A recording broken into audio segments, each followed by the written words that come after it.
Bom dia, turma. A aula de biologia de hoje é sobre os tipos de fermentação. E o que é fermentação? Você não precisa ser cozinheiro para conhecer os famosos fermentos usados na preparação de pães, bolos e biscoitos. Esse é um exemplo simples e comum da fermentação.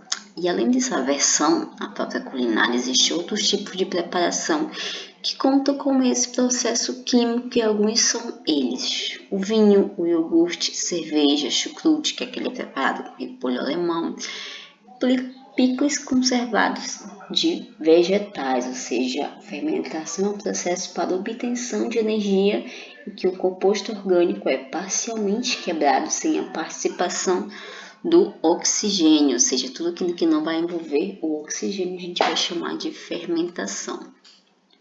Então, como ocorre essa fermentação? A fermentação é um fenômeno que serve para a obtenção de energia sem precisar desse oxigênio, tá bom? Esse tipo de processo normalmente é usado em fungos e bactérias, mas no nosso corpo e nas células musculares esqueléticas. A gente tem aqui um exemplo de fermentação, como fermentação alcoólica, de vinho, cerveja, fermentação de vinho aí do iogurte para pães e para queijos. Existem diversos tipos de fermentação, como a fermentação alcoólica, tá bom? Lática, piruvíca, butírica e acética. As mais importantes para o ser humano são a alcoólica e a lática. Então, a gente vai ver os tipos de fermentação. A gente vai ser definido como produto final da fermentação. Por exemplo, se há a produção de álcool, então há uma fermentação alcoólica, como a gente tem aqui esse tipo de fermentação. Então, a gente tem aqui a fermentação lática. Ela pode ser tanto em animais, inclusive no próprio ser humano, quanto em plantas e minerais. Essa enzima responsável por esse processo é o lactato deshidrogenase.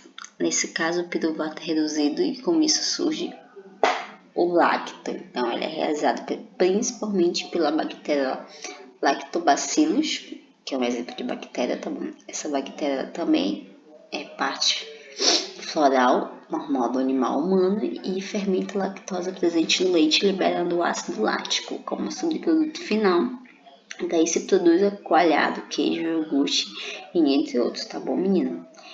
Então, essa é a fermentação lática. A fermentação natural, ela é uma tendência remota, tá bom, desde os tempos passados, que são as massas de pão sem um fermento biológico, também conhecido como pão levinho. Esse processo, conhecido como por fermentação natural, usada numa mistura de farinha de trigo e água como iscas para micro-organismos presentes no ar, que encontram nessas preparações um ambiente ideal para o seu desenvolvimento e, consequentemente, para a fermentação. Temos aqui a fermentação acética.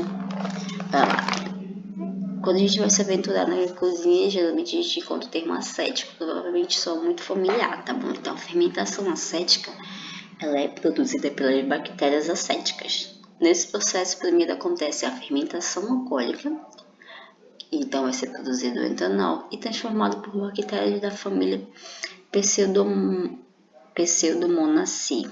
Esses organismos oxidam esse álcool e, como resultado, percebemos o ácido acético, o C2H4O2, que é o ácido acético. A gente tem um exemplo bem claro aqui do vinagre.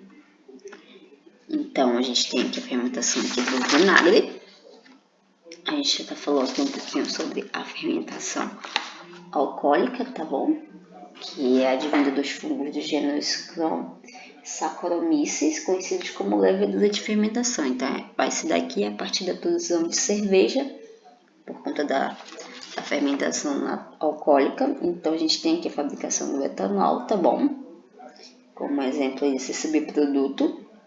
E a gente também prepara a massa do pão, que é adicionado ao fermento, que nada mais é que essa levedura desse tipo de fungo, presente na farinha como fonte de energia, essa fermentação, tá bom? A liberação desse etanol, ele é importante para a fabricação de bebidas alcoólicas, tá bom? Então, essa fermentação da uva, por exemplo, permite a produção do vinho. No caso da cana-de-açúcar, a fermentação pode se gerar tanto a cachaça quanto o álcool usado como combustível de automóveis, tá bom? Então, essa produção de álcool a partir do bagaço do cana-de-açúcar só é possível graças à fermentação.